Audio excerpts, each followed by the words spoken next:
Welcome to Luca and Miguel. Enjoy the video. You need to act decisively now.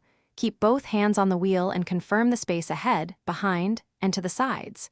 Depress the clutch fully to disconnect the engine from the driven wheels so the car stops accelerating. This prevents engine braking or stalling. Once the clutch is down, shift quickly into neutral so the engine can freewheel independently.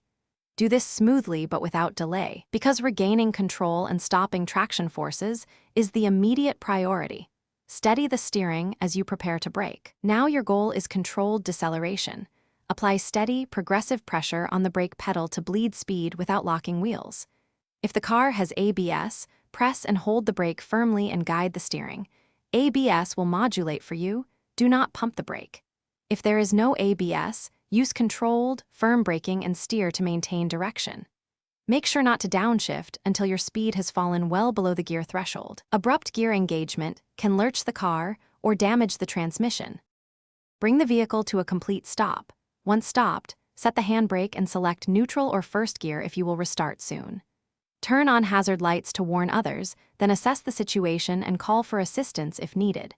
If you notice brake fade or a persistent failure, use controlled engine braking after ensuring the clutch and gear choices are safe, and steer to the safest shoulder or turnout. If the plan fails, the key troubleshooting tip: stay calm, keep steering stable, signal, and move slowly to a safe area. Thanks for watching and please subscribe. It's the best investment you'll ever make.